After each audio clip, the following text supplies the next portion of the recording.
Ever since I was a little kid, I wanted to be a park ranger. I'm not entirely sure what enticed me when I was so young about state and national parks, but I've always been fond of them and love visiting them even to this day. These park rangers, though, have some stories that might just keep you out of those state and national parks in your local area.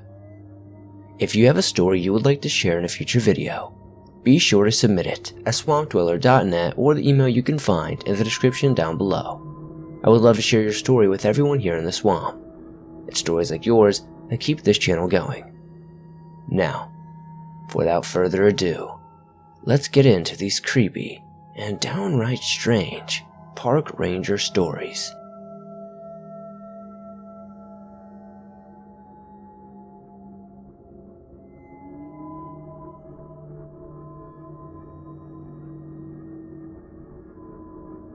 I've been with the park rangers in Alaska for about 30 years. I'm getting ready to retire in a few months' time. Alaska is an amazingly beautiful state. In many ways, it is far different from the rest of the United States. There is a lot more wilderness and things that are still quite wild. Nature is much more prevalent and things are a lot more rural. If you've ever wanted to live in a place without a lot of neighbors, Alaska has plenty of places just for you. Anyway, my story starts in 1996. We got a call about a missing person. Now, we get the occasional missing person, and that's not unusual by any means, especially out in the wilds of Alaska. But this was a bit more pressing as the missing person wasn't an Alaskan resident. The person was a woman who was supposed to have come to visit some family. They were due out a week prior to return, but the family hadn't heard from her. I reassured the woman that there was a strong chance she was probably already back, but she hadn't checked in. Considering this was a younger woman, I thought maybe she was just enjoying her freedom, so to speak, as that wasn't very uncommon. Still, I told her we'd take things into consideration and we would look into things and let her know what we found. The first thing I did was head over and check in with the family this woman was supposed to be visiting. I was quite of the belief that the missing woman had already headed out of Alaska and gone back to New York where she lived, but I figured I should just check anyway, as if it were my kid, I wanted to know where their whereabouts were as well. It took some time to get where I was headed, as travel isn't always the most convenient out here in Alaska. Upon my arrival, I knocked on the door of this girl's aunt and explained the situation. I asked some simple questions, and it was then I grew a little bit more worried than I'd initially been. This girl's aunt was very welcoming and gracious, and while I was appreciative of this, she informed me quickly that she hadn't seen her niece since she left a week ago to go back home. I had a cup of coffee and thanked the woman before reassuring her I'd check in with the pilot who flew her out, and I'd get back to her. It wasn't long before I headed that way. While I was a bit more worried, I fully expected to hear from the pilot, and they'd flown her out to the nearest airport outside of Alaska. It was all okay. This theory was great and all except for one thing. Upon heading to where this pilot lived, I found something quite suspicious. A door covered in red. I'm not talking painted red. I'm talking a blood spray sort of red. I pounded on the door and announced myself several times, but I got no answer. I peeked around the residence and found what looked like to be more blood. I began following the trail, and there were points where I saw claw marks dug into the side of the cabin this pilot lived in. Eventually, I happened upon a broken window around the back. I took my flashlight and looked inside a bit and noticed there was blood absolutely everywhere. It was at this point I called the nearest authorities. I explained everything to them, and it was here the real investigation began. Inside the cabin was a horrid smell. The authorities had found bits and pieces of this pilot throughout the cabin. A head there, an arm here, blood and entrails just about everywhere. It was sickening, to say the least. It was possible the girl had been in the area, but it had been too long to know for sure. I decided to head back to the airstrip the pilot would have flown out from, and found almost nothing to authenticate what had happened or if the girl had ever even been there. My initial thought was she had to have been there. Still, there wasn't much to go on and the trail was fairly non-existent. Having nothing much to go on, I headed back to my own station and informed all the family members of the goings-ons. Mostly, we'd continue searching, and that it appeared that she was indeed missing. I obviously didn't let them know the details of the pilot or anything they didn't need to know. A day turned to a week, which was a month later, and we hadn't really found anything. There was nothing on what had happened to the girl or why the pilot had been mauled or by what. Most of the law enforcement seemed to assume it was a wild animal, but I didn't think as much. I'd never seen a wild animal force its way into someone's home and then just proceed to eviscerate them completely. Sure, sometimes you'll get a wild animal that gets a little too wild, but the level of which the person has been massacred didn't make much sense. Also, it didn't seem like whatever mauled the pilot ate anything. The person was in pieces, sure, but if it were an animal, you'd think it would have feasted on some of it, if not all of it. Also, the claw marks were deep, and none of them seemed to match any kind of animal we had here in Alaska. The eeriest part of all this was that whatever attacked the pilot seemed to have done so with intelligence and almost cold calculation. There are plenty of smart animals out there, but the pilot was able to get their gun off to fire several shots in the process somehow. Whatever attacked him had somehow avoided these things. You'd have to be pretty fast to do something like that.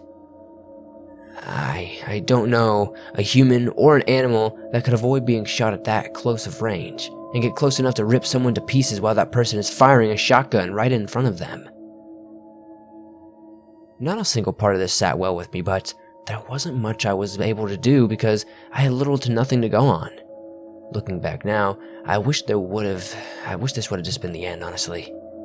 I mean, no disrespect to the family or the girl or the pilot, but what happened next was more than I could have ever bargained for, if you catch my drift.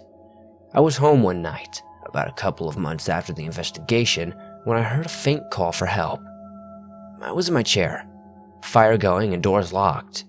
Because of the nature of the snow that was falling, I initially thought the wind was playing tricks on my mind, as it was storming pretty hard out there. This quickly changed upon the sound of a loud pounding on my door. I jumped, nearly spilling my hot cocoa all over myself, and I quickly shouted a few obscenities before grabbing my gun and asking who was there. I heard nothing in response, and I decided to check what could be out on the other side of that peephole. It was then I was shocked to see a blonde girl in her 20s covered in blood, crying outside my door. I quickly unlocked my door and swung it open, looking to help this girl, but upon opening the door, I saw no one. I was thrown off by this, especially when I shut the door, locked it again, took 2 steps before the pounding started again. I looked at the peephole again, but as I did, my power died for a moment. I felt shaky, and I couldn't see the best. I swore for a moment I heard the sound of faint sniffling and crying, but it was only for a second when the power came back on. This was normal, the blizzard being what it was. The thing that wasn't normal, however, was what happened next. I heard persistent knocking like something was blowing in the wind at my door. This was quite different from the pounding I had heard initially. Looking through the peephole, I saw a rope. Inside this rope was a bloody trash bag. I flipped out and called the police. The entire time I waited, I could hear the bag hitting the door. When law enforcement arrived, they found remains of a woman. It matched the idea of that missing woman that we were investigating. This poor girl had been torn to pieces. It looked like someone had ripped her spine out of her body and had a grand old time tearing the rest of her body piece by piece. This wasn't natural and it wasn't normal. I was shaken, to say the least. Something was out there and it left me this girl, which meant it knew where I lived and that I had looked into the disappearances. The next few nights I had were sleepless. Part of this was from the guilt of the way this girl was found, and part of this was from the horror of that same thing. What little sleep I did get came with nightmares and disturbing chantings inside my mind.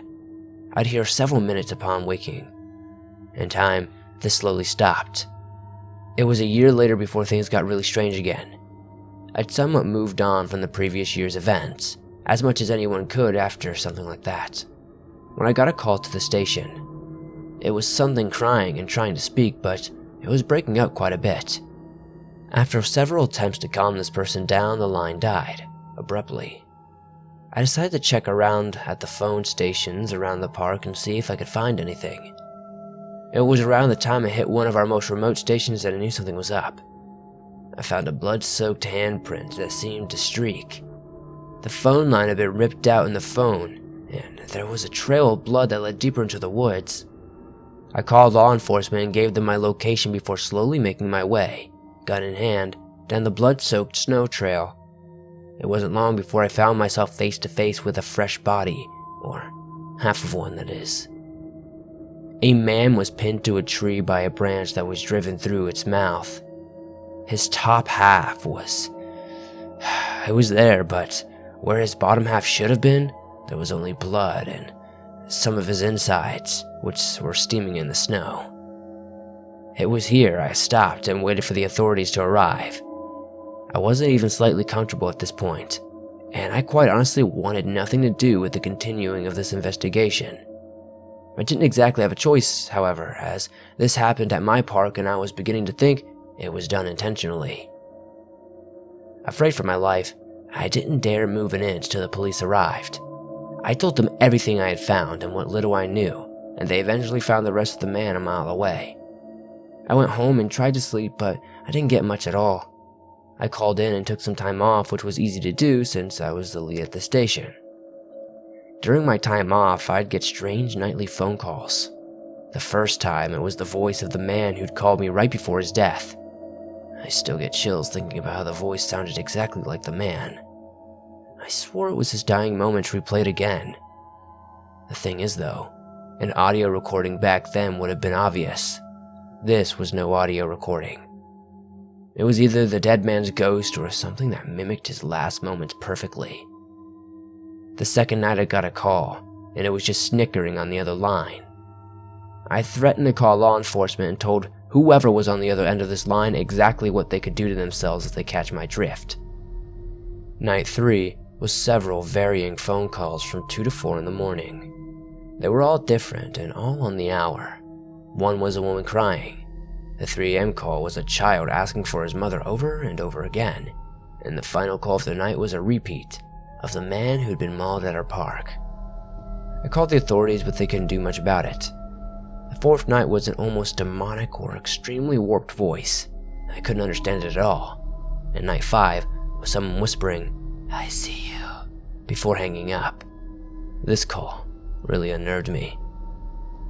The reason being was the strange wailing that came from outside my window after it happened. I peeked out the curtains and saw nothing, but I was uncomfortable the remainder of the night. I'd even taken to recording the calls so I could share them with law enforcement. Again, there was nothing they could really do about it. Night 6's call was an older woman begging for help and screaming at what sounded like her slowly being murdered, and night 7 was just heavy breathing. As tired as I was, I wanted to get back to somewhat of a normal routine after this, and went back to work the next morning. I was convinced at this point that something was stalking me. I thought it'd be the best to take advantage of this knowledge to set up traps of sorts, assuming I could catch whatever it was. I clocked out at the end of the workday and locked up. I then proceeded to wait at my station. I wasn't going to go home. I figured if something was stalking me, I'd meet it here, at my work. So, I loaded up my shotgun and my Magnum and proceeded to wait.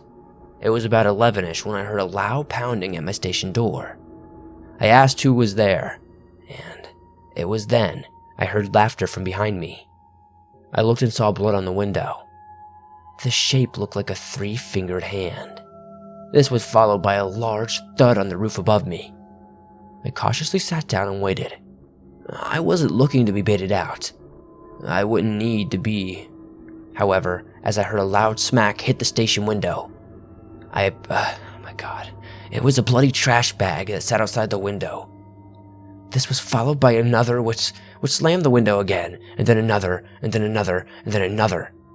And then, on the other side of the bloody handprint, I saw something that I'll never forget.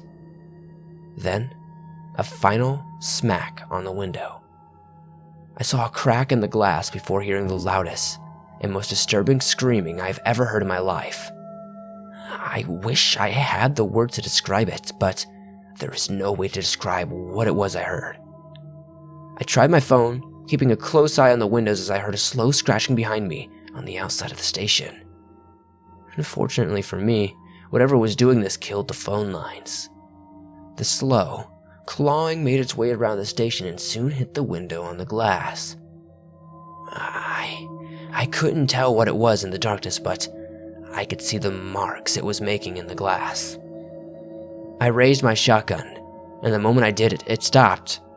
Everything fell silent except for the snow and the wind that blew it. I heard a crashing sound behind me and spun around, firing off shots, but finding nothing. It was as I was reloading that I heard the glass shatter behind me. Burst would be a better description, as it flew inwards as pieces of glass cut my skin. I fell to the ground and got up before firing a few more shots into the darkness. I heard nothing, and my adrenaline had me on edge as I was shaking. I wasn't shaking from the cold, I was shaking from pure fear. I heard a woman's laughter and then a man's crying. These sounds circled me and I kept an eye out. Whatever was there remained in the shadows. I was even more afraid now as I wasn't sure where this thing was. Were the voices, the crying, all of it real, or was it something inside my mind? I knew whatever it was, this thing was creating it. I heard that same inhuman scream behind me, at which point I spun around and fired off every round I had left in my shotgun before immediately pulling my magnum out. There was a burst of disturbingly terrifying laughter that followed all of this. I've never heard anything so horrific in my entire lifetime. Things fell silent before a loud scream rang out ahead of me. I fired off a few shots and ran out the destroyed window in the direction of the screams. I didn't care if I died at this point. I just wanted it all to be over. I was sick of the sleepless nights and this thing toying with me, and so I fired as I ran until I heard clicking. I then reloaded as fast as my fingers would let me and shakily spun around in the snow, positive I was going to die at any moment. It was there I stood, shaking and crying until the sun came up. One of my coworkers arrived early for their shift and stood in shock at what they saw. They came to me and consoled me before driving out and finding a working phone. We called the police and I remember being in shambles. My mind was broken and I was afraid for my life. The worst part of it all was I never saw this thing. I gave the authorities my information and immediately took what I had in savings and moved away. My coworkers were able to help me find a transfer, and I now reside in California, where I'm getting ready to retire completely. Never found out what was going on, or what that thing was, or anything else in relation to it. I left the second I was able to, and I haven't been bothered by the thing since. Or whatever it was. I imagine it is native to Alaska. I have no clue what this thing was or how anyone is supposed to kill it, but I'm positive it is still out there somewhere, killing.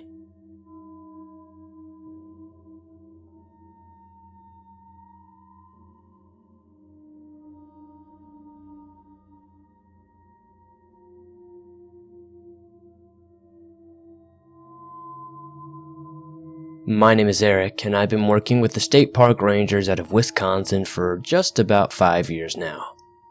My story begins in the summer of 2016 with some odd happenings around my area. It started simply enough. I was working one lovely July morning when I found a dog sitting on the bench at one of our parks. I approached the dog slowly and realized it didn't appear to have a collar. It was a friendly enough one and let me pet it. I checked with the local animal shelter and they didn't appear to have any missing animals like the husky who sat in my lap and licked me as I spoke with them. Seeing as he had no owner and not wanting to leave him to the uncertain fate of putting him in a shelter, I decided to keep him. I named the dog Oreo due to his fur. Oreo was a sweet animal and he was friendly enough that my bosses allowed him around the parks I worked. Oreo was a sweet dog, and he really seemed to love people. Old, young, shy, outgoing, it didn't matter. Oreo loved everyone equally. This is a trait I love about dogs that unfortunately isn't as prevalent among most humans. Anyway, Fast forward a month or so and I head out in the morning for work. The closer we got to work, the more restless Oreo begins to get. When we finally arrive at the park, he's jumping all over and seems to be begging to get out of the truck. I step out of the truck and Oreo launches out my door and off into the woods. I shut my door, lock it, and quickly shout out after Oreo. I've lost him, but he keeps barking, so I have a general sense of where he went. After some time, I finally reach a howling Oreo, and to my shock, an unconscious older woman. I call the paramedics, and they get there quickly. Now, something you should know is I was at work earlier than usual by about an hour, because Oreo woke me up howling and leading me toward my truck. He insisted on nagging me until I headed to work. The paramedics were able to save this woman who had a heart attack because we found her when we did. I found this whole thing very odd, but I also realized animals have a sense for things we humans usually can't pick up, so I chalked it up to something like that. A year later, I'm awoken again by Oreo. I'm not supposed to be in on this particular Saturday, but Oreo is very persistent. Once again we head to the park and once again he rushes off. I started to get that feeling of deja vu, but I followed him as he saved a life the last time. It isn't until we reached a clearing that he stops. I see nothing and ask him what's wrong. That's when we hear some odd noises. Oreo quickly runs for cover behind a bush and lays down. I follow him and wait. It is then I see a couple of men with guns and a woman they have bound and gagged. I don't have a weapon, but I do have my cell phone and I call 911 immediately. We are far enough away that this call isn't noticeable, but I keep my voice down as I explain what I am seeing. Soon after the authorities arrive and bust these guys. If Oreo hadn't had me at that exact spot, I'm quite sure we would have had a dead body in the park. The woman was okay in the end, and the men were sent to prison. This was the second time Oreo had led me to an intervention and saved someone's life. The third and final time he did something as strange as this, he saved my life. I was out working the park as per usual, doing cleanup when I started to feel funny. Oreo seemed to pick up on this and immediately ran off. That's the last thing I remember. Though, as the next time I was conscious, I was in a hospital, and Oreo was in a chair with some of my coworkers just watching me, happy as can be. I was confused and wasn't sure what had happened. Upon waking up, and while checking me out, the doctor informed me that I had a brain aneurysm and it had ruptured. The odds are rather against you and you'll survive it, but I did somehow. I have some neurological issue as a result of the aneurysm, but nothing that prevents me from working. If Oreo hadn't been with me that day, I would have been dead for sure. I'm told he ran off and got my coworkers the moment I started acting off. My coworkers, knowing Oreo was with me at all times, knew something was wrong, and when he showed up alone, they followed him right back to me. The rest is history. I'm alive today because of this strange and lovable friend I found a few years back. He's not only saved my life, but he saved 2 others' lives as well. I never imagined that when I found Oreo that he'd save mine or anyone else's lives. I'm grateful I found him in the park that day, and he is still my best friend to this day. Anyway, thank you for sharing my story. I know it wasn't the longest, but if you take something from all of this, it's that you should pay attention to your animal's behavior, as it could save your life someday or someone else's. Also, animals are awesome. Thank you again.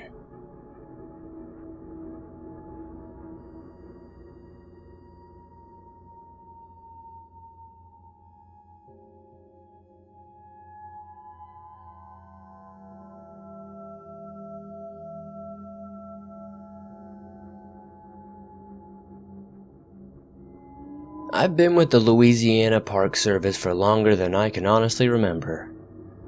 I'm older now and practically retired. My name is William, but you can call me Willie. The story starts in December of 1985. It was during this time that I found a body in the park I was working at.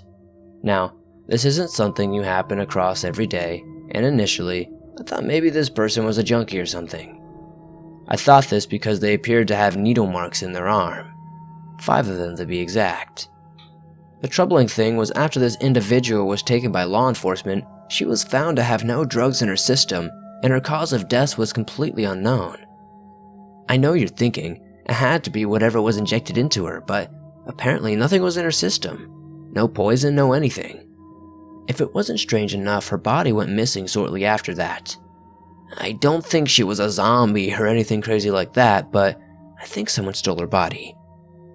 There was something rather strange going on that entire time that this was going on. It was only a month after this all happened that another body was found again in our park. Again, 5 odd and distinct needle marks left into her arm. And again, no real cause of death. The deceased was a very fit, healthy young man. His death made no sense, and shortly after taking him, his body went missing one night as well. I'm not sure who believes in coincidence. In fact, if there's a pattern of events that keep reoccurring, I'm inclined to believe there's something there. After all, where there's smoke, there's usually fire. Anyway, it was a rather hush-hush incident after the fact, and life went on. 3 months later, though, someone reported something strange in the park. They claimed to see some sort of group of strange people wandering about. They were wearing odd clothing and vanished in front of the witnesses' very eyes. I took the report, and then after they left, I didn't think much of it. I was convinced that the person who reported this was on drugs. Their eyes were bloodshot, and the way they said and looked just kinda said it all. They even reeked of weed when they came in to report this incident. Again, this was the outlandish nature of their story that made me drop it from my mind completely. This lasted all week before the same witness's body was found in the park. 5 needle marks in the left arm and dead. I knew the kid at least had been smoking weed as where he was found. He had his stash laying near him. Outside of the weed though, there was nothing else apparent in his system. I know, as I made a point to do some digging. If you're thinking the kid's body conveniently went missing, you'd be right. Now, I'm no Sherlock, but it doesn't make a brilliant detective to realize something is strange and wrong with the whole situation here. It was another 6 months before another body turned up with the same situation surrounding it. Now, this one was a bit stranger than the rest at this point. The FBI was involved, or at least claiming to be such. They immediately removed those of us within park services from the scene, and I could never dig the thing up on this after the fact. There was no news about it, and you can't find anything anywhere.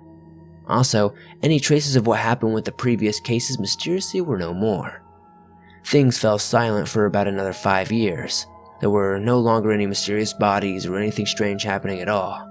This would change, of course, as one morning I would find one of my very own, dead in the park with 5 needle marks in the arm. Yes, one of our rangers had passed under the same mysterious circumstances, and we never got a word about it after. The family wasn't even notified after the fact. Men in black, claiming to be FBI, showed up at the scene, took the body, and that was that. I've tried to get the police to look into things, but they in fact won't. In fact, they seem to be interested in doing anything but that. I believe something was being covered up. This idea was further substantiated when I started to do some late-night research of my own. It was in 1998 that I couldn't shake the strange happenings and decided I'd spend the night at the park myself. I figured I'd get to the bottom of things. Well, I think I just made things more confusing for myself. The night in question was a cool fall night.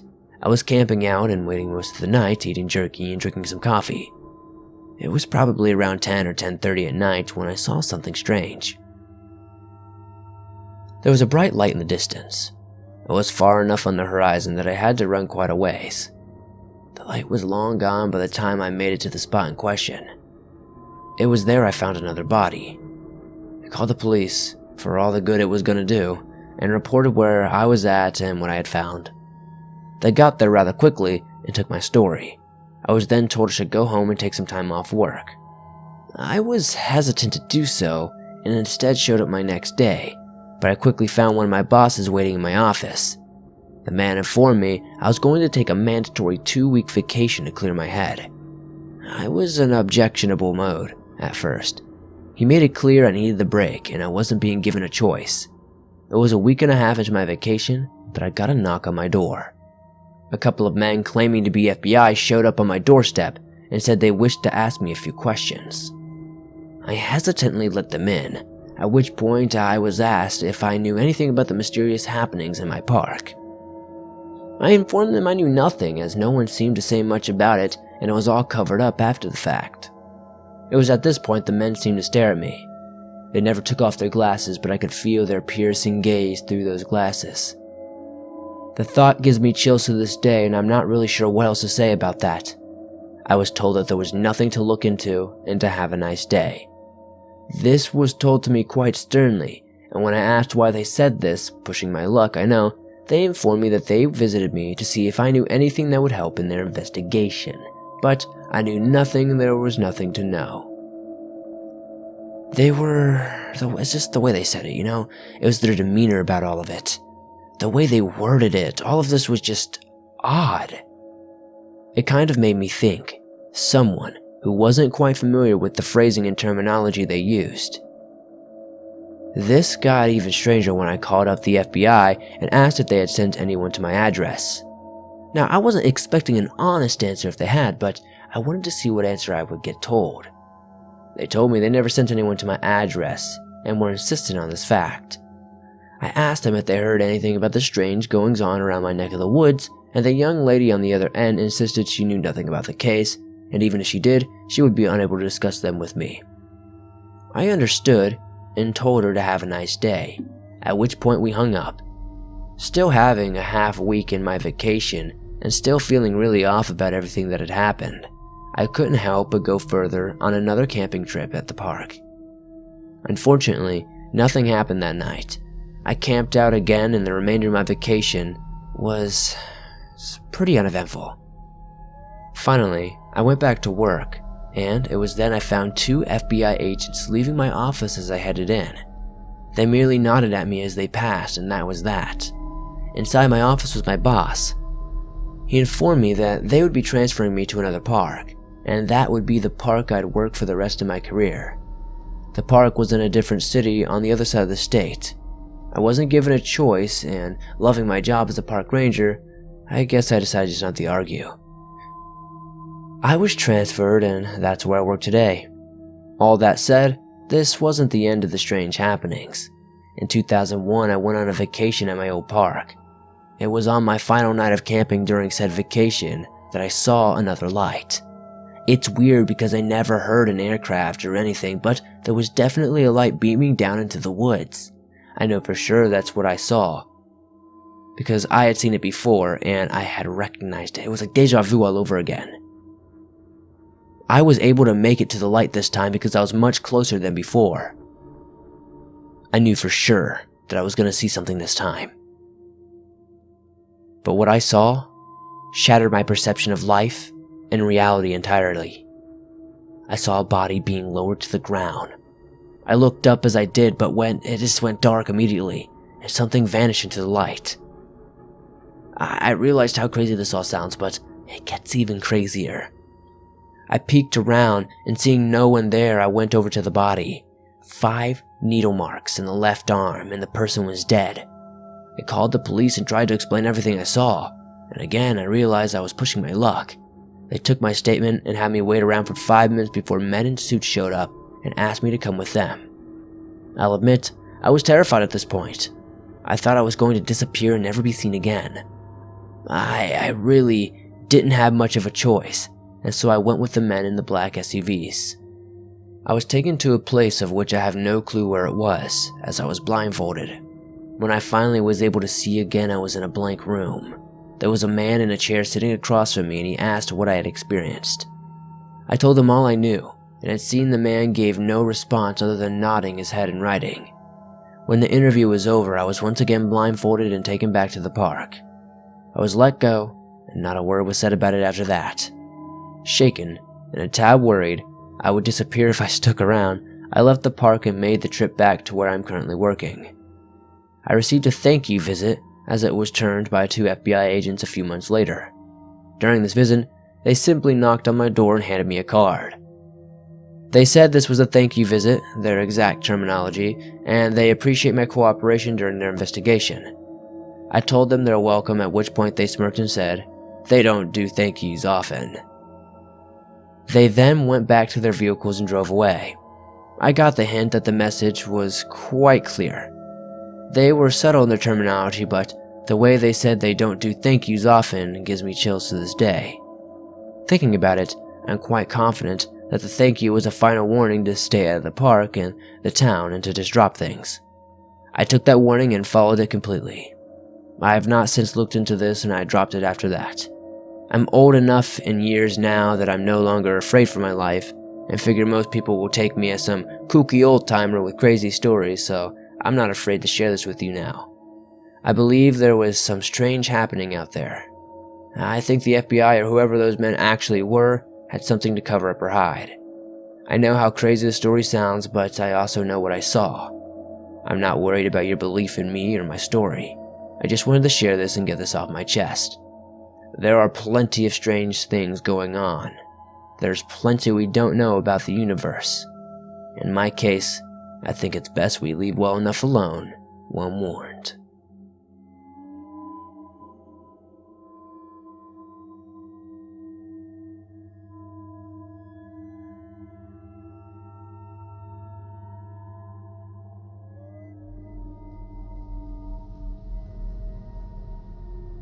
There isn't a lot that scares me, but whatever is lurking in the skies in North Dakota most certainly does. My name is Doug, and I'm no longer with the park rangers, but I was for 7 years previously. It was in my final year there that I encountered something menacing in the skies. It started off with the dead animals. I and a few of my coworkers started finding animals laying in random areas of the park. Further investigation appeared to show that these incidents were from the animals falling from great heights. This wasn't unheard of, as there were plenty of birds who pick up their prey and drop them to kill them, but it started to get truly strange when larger animals were turning up dead from the same thing. I'm talking about cows, bears, and the like. We were all a little spooked, thinking of what could possibly pick up a cow or a bear and drop it from such a large height. All that said, we figured it must be something massive in size. So, we were a bit perplexed that no one had seen whatever mysterious flying creature was doing this. It was then I got the bright idea to hang around the park at night. My thought process was, if no one had seen it, then likely it was a nocturnal creature. As genius an idea I knew this sounded, it would be the idea that led me to departure from the park ranger lifestyle. Ultimately, the night in question was rather warm and for the most part uneventful. Well, that was until 3 in the morning when I was awoken to the sound of a loud screech. It sounded like a bird, and it was so loud I was shocked at the fact that no one had reported it. I know it's rather rural out here, but still, that sort of thing should have gotten a town talking in my opinion. Anyway, I looked up at the sky, and I didn't see anything. I wasn't sure if the thing had passed, or maybe its feathers were black or something, because I saw nothing. That's when I heard a loud mooing, and watched as a cow fell thousands of feet to its death. I was horrified, and being where I was camping was out in the open, I quickly hightailed it back to my truck and got the heck out of there. The next morning, I returned and cleaned up my gear, and explained to my coworkers what I had witnessed. Now, I know they probably meant well, and I get how funny it might sound to someone who didn't witness it, but they all laughed. Not at the fact that the cow died or at my story, but the thought of hearing moo and seeing a cow falling. I guess, in a morbid way, that's kind of funny, but I wasn't amused at all at that time. Fast forward a couple of weeks and I finally have redeveloped the nerve to go camping again. Well, partially redeveloped the nerve as one of my coworkers, Brent, decided to come with me. This time, I camped out near the truck, just in case. I also made sure there were some trees around. It was about midnight when we heard a grizzly bear's growl, and then heard the giant flying creature screech. This was fine and all, but what happened next definitely wasn't. I heard close roaring nearby and then a slam. The bear was dropped on top of my truck, completely caving in the roof. Freaked out, Brent and I rushed to the nearest wooded area we could find as he rode with me on this trip. It was there we waited and listened as the thing seemed to be circling the woods where we were hiding in. To say I was scared is definitely an understatement. Brent was huddled with me, attempting to hide, but judging by the circling this creature was doing, it was clear it knew where we were. An hour goes by and I hear it fly off.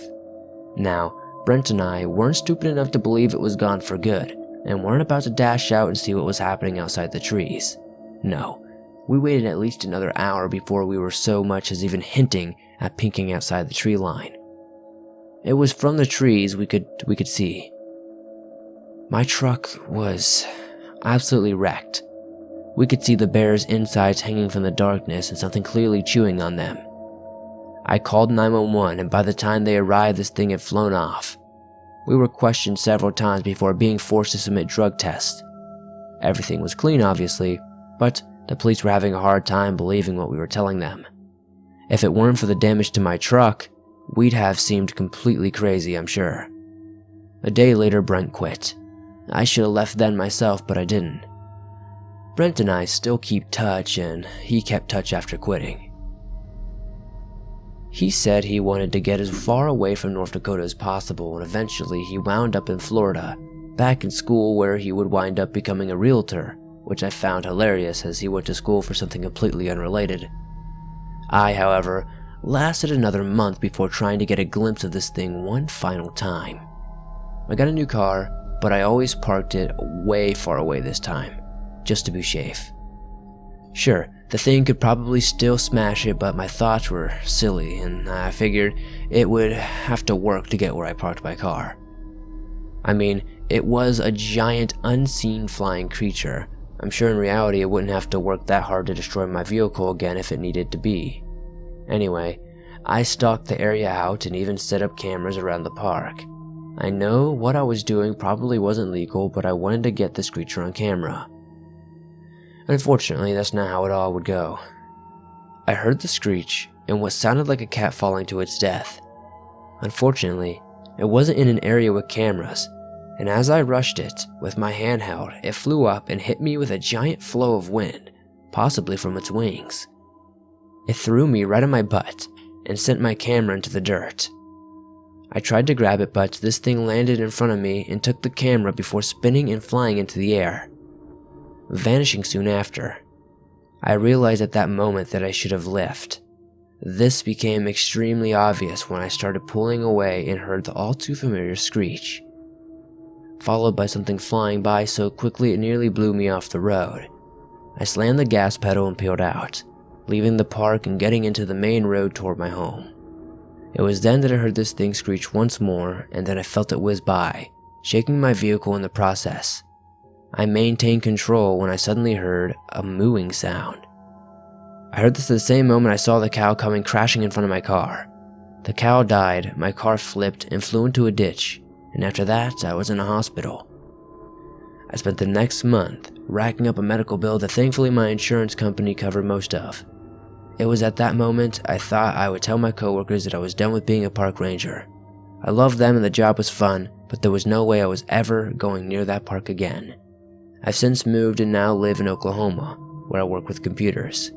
I love that my job is inside, and I love that I no longer work or live anywhere near North Dakota. All that said, trading tornadoes for a mysterious winged beast may not seem like a great trade, but honestly, I'll take my chances with the weather.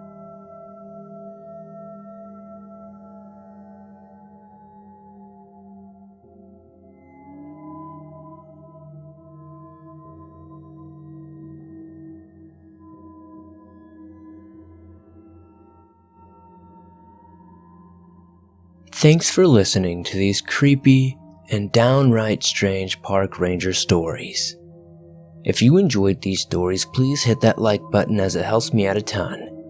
If you're new to the swamp, why not join us? Hit the subscribe button, turn on notifications to never miss a new video, as I upload them almost every single day, and all things natural and supernatural. These stories were pretty creepy. They had me definitely in goosebumps as I was reading this. If you guys have any stories you would like to share in a future video, whether it's a park ranger story or something completely different, be sure to submit those at swampdweller.net or the email you can find in the description down below. It's stories like yours that keep this channel going, and I would love to share them with everyone here in the swamp. If you aren't aware and you're always on the go and you can't listen to your favorite Swamp Dweller scary stories, you can now download them from iTunes, Spotify, Google Podcasts, and pretty much everywhere else you can find your favorite podcast online. I'll see you guys soon with another creepy video. And oh, don't forget to comment down below, White Rabbit, if you watched all the way to the end. Let's see if we can confuse everybody in the comments, and let's just see how many people will actually comment White Rabbit.